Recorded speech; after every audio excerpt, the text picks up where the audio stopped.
السلام علیکم ورحمۃ اللہ وبرکاتہ۔ الحمدللہ رب العالمین والصلاة والسلام علی رسولہ الکریم وعلی آلہ واصحابہ وصحبہ اجمعین، اما بعد۔ قال اللہ تبارک و تعالی فی قرآنہ المجید: اعوذ باللہ من الشیطان الرجیم، بسم اللہ الرحمن الرحیم۔ یرید اللہ بکم الیسر ولا یرید بکم العسر ولتکملوا العدۃ ولتکبروا اللہ علی ما ہداکم ولعلکم تشکرون۔ عید الفطر جو مسلمانوں کی دو عیدوں میں سے ایک عید ہے۔ اللہ کے نبی صلی اللہ علیہ وسلم جب مکہ سے مدینہ آئے تو دیکھا کہ لوگ 2 دن مخصوص کر رکھے ہیں، اس دن کھیل کرتے ہیں اور خوشی مناتے ہیں۔ تو اللہ کے نبی صلی اللہ علیہ وسلم نے پوچھا: ما ہادان الیومان، کہ یہ 2 دن جو تم کھیلتے ہو، خوشی مناتے ہو، یہ 2 دن کیا ہیں؟ تو مدینہ والوں نے کہا: کننا نلعب فیہا فی الجاہلیہ، اے اللہ کے نبی صلی اللہ علیہ وسلم، ہم ان 2 دنوں میں کھیلا کرتے تھے، خوشی منایا کرتے تھے زمانے جاہلیت میں۔ تو اللہ کے رسول صلی اللہ علیہ وسلم نے فرمایا: ان اللہ قد ابدلکم بہما خیرا منہما یوم الاضحیٰ و یوم الفطر۔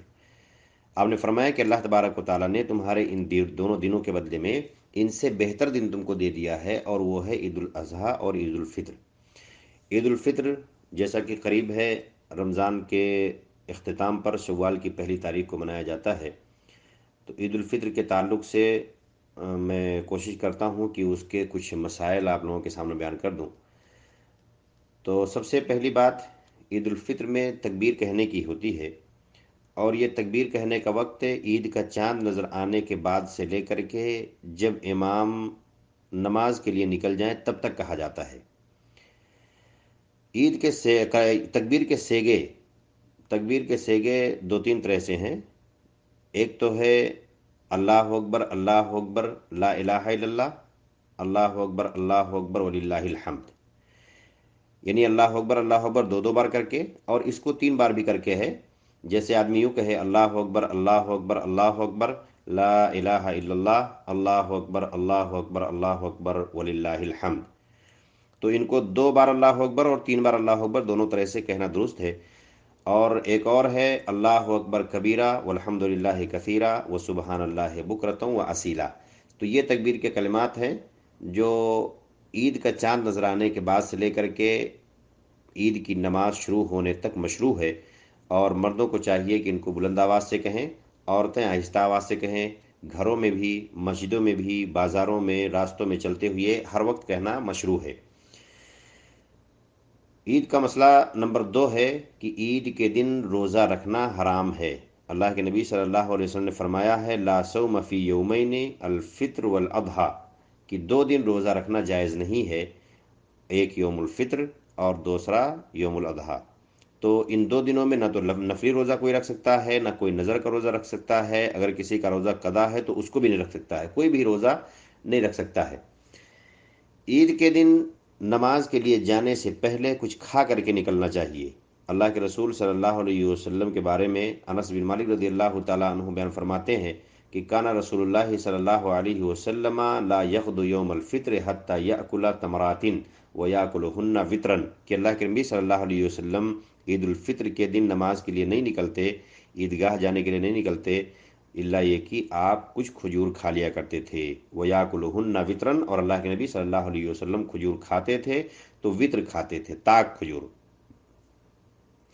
اسی طرح سے عید کے دن غسل کرنا، عید کی نماز کے لیے جانے سے پہلے غسل کرنا، اور یہ بھی مستحب ہے۔ اچھے اور خوبصورت لباس پہننا، خوشبو لگانا، اور تکبیرات، عیدگاہ جاتے ہوئے بلند آواز سے تکبیرات کہنا۔ اسی طرح سے عید کی نماز میدان میں پڑھنا، عید کی نماز میدان میں یا عیدگاہ میں پڑھنا مستحب ہے، الا کہ کوئی مجبوری ہو تو آدمی مسجد میں پڑھ سکتا ہے۔ عید کی نماز پڑھنے کے لیے جائیں تو اس میں عید کی نماز سے پہلے سنت پڑھنا یا نہیں پڑھنا ہے، اس میں بہرحال اختلاف ہے، لیکن اگر مسجد میں نماز ہوتی ہے تو اس میں تحیۃ المسجد پڑھ لیں، بہتر ہے، اور عیدگاہ میں اگر نماز ہوتی ہو تو اس میں نہ پڑھنا بہتر ہے، جیسا کہ اللہ کے نبی صلی اللہ علیہ وسلم سے ثابت ہے۔ عید کی سنتوں میں سے ایک سنت یہ بھی ہے کہ آدمی عید کے خطبے کو بھی سنے۔ عید کا خطبہ جو نماز کے بعد ہوتا ہے اس کو سننا بھی سنت ہے۔ تو عید کی نماز پڑھنے کے بعد کچھ وقت نکالیں تاکہ اس خطبے سے مستفیض ہو سکیں۔ اسی طرح سے اللہ کے نبی صلی اللہ علیہ وسلم عورتوں کو بھی حکم دیا کرتے تھے کہ وہ بھی عیدگاہ جائیں۔ ام عطیہ رضی اللہ تعالیٰ عنہ بیان فرماتی ہیں امرنا ان نخرج الحید یوم العیدین، کہ ہمیں حکم دیا جاتا تھا یا ہمیں حکم دیا گیا کہ ہم حیض والی عورتوں کو بھی عید کے دن نکالیں اور باپردہ عورتوں کو بھی نکالیں۔ اور فائدہ کیا ہوگا؟ فیشہدن جماعت المسلمین و دعوتہم، تو مسلمانوں کی جماعت میں اور ان کی دعاؤں میں شریک ہو جائیں گی۔ وَيَعْتَزِلُ الْحُيِّضُ عَنْ مُصَلَّاهُنَّ، اور جو حیض والی عورتیں رہیں گی، یعنی اس وقت جو حیض کی حالت میں رہیں گی وہ نماز سے الگ رہیں گی۔ ایک عورت نے کہا اللہ کے رسول صلی اللہ علیہ وسلم اہدانا لیس لہا جلباب، ہمیں سے بعض عورتیں ایسی ہوتی ہیں کہ ان کے پاس سے پردے نہیں ہوتے ہیں، نقاب دوپٹے نہیں ہوتے ہیں، اس کو اوڑھ کر کے جائیں۔ تو اللہ کے نبی صلی اللہ علیہ وسلم فرمایا فَلْتُلْبِسْهَا صَاحِبَتُهَا مِنْ جِلْبَابِهَا، اس کی سہیلی اس کو اپنے جلباب میں لپیٹ کر کے لے جائے، ایک ساتھ لے جائے، لیکن لے جانا سنت ہے۔ ہمارے یہاں ہوتا ہے کہ عورتیں بازاروں میں جاتی ہیں اور افطار پارٹیوں میں شریک ہوتی ہیں، لیکن عید کی نماز میں شرکت کے لیے لوگ عذر پیش کرتے ہیں کہ نہیں فتنے کا دور ہے، تو یہ کوئی معقول عذر نہیں ہے۔ بہرحال عورتوں کو عیدگاہ جانا چاہیے، اور اگر انتظام نہیں ہے تو یہ وہاں کے ذمہ دار اور وہاں کے مردوں کی ذمہ داری ہے کہ عورتوں کے لیے مسجد میں عیدگاہ میں انتظام کریں۔ اسی طرح سے عید کی سنتوں میں سے ایک سنت یہ بھی ہے کہ جس راستے سے عیدگاہ کے لیے جایا جائے واپس آتے ہوئے راستہ بدل کر کے آیا جائے، دوسرے راستے سے آیا جائے۔ اللہ کے نبی صلی اللہ علیہ وسلم کے بارے میں جابر بن عبداللہ رضی اللہ تعالیٰ عنہما بیان فرماتے ہیں کان نبی صلی اللہ علیہ وسلم اذا کان یوم عید خالف الطریق، بخاری کی روایت ہے، کہتے ہیں کہ جب عید کا دن ہوتا تو اللہ کے نبی صلی اللہ علیہ وسلم راستے کو بدل دیا کرتے تھے، یعنی آتے جاتے دونوں راستوں سے اللہ کے نبی صلی اللہ علیہ وسلم آیا جایا کرتے تھے۔ اور اسی طرح سے عید کے مسائل میں سے ایک مسئلہ یہ بھی ہے کہ اگر عید کا دن جمعے کے دن پڑ جائے تو عید کی نماز بھی ہوگی اور جمعہ کی نماز بھی ہوگی، جمعہ کی نماز کینسل بالکل نہیں ہوگی، لیکن جنہوں نے عید کی نماز پڑھی ہے ان کے لیے جمعہ کی نماز میں حاضری ضروری نہیں ہے، اگر وہ حاضر نہ ہوں تو ان کو ظہر کی نماز پڑھنا ضروری ہوگا۔ جمعہ کی نماز ہوگی لیکن اگر کوئی حاضر نہ ہو سکے تو وہ ظہر کی نماز پڑھ لیں گے۔ اسی طرح سے عید کا ایک اور مسئلہ ہے مبارکباد دینا۔ تو عید کے دن چونکہ خوشی کا دن ہوتا ہے، آدمی گلے مل سکتا ہے، تقبل اللہ منا ومنکم، اس طرح کے کلمات کا مبادلہ کر سکتا ہے، لیکن اس بات کا بالکل خیال رکھے کہ عورتوں سے، خاص طور سے اجنبی عورتوں سے ہاتھ ملانا اور گلے ملنا اور ان سے خوشی کا اظہار کرنا یہ جائز و درست نہیں ہے۔ ایک حدود متعین ہے، کسی بھی خوشی کے موقع پر کوئی حرام چیز حلال نہیں ہو جایا کرتی ہے، تو اس سلسلے میں لوگوں کو احتراز کرنے کی ضرورت ہے۔ عید کے دن جو غیر شرعی کام کیے جاتے ہیں ان سے بھی ہمیں اجتناب کرنے کی اور بچنے کی ضرورت ہے۔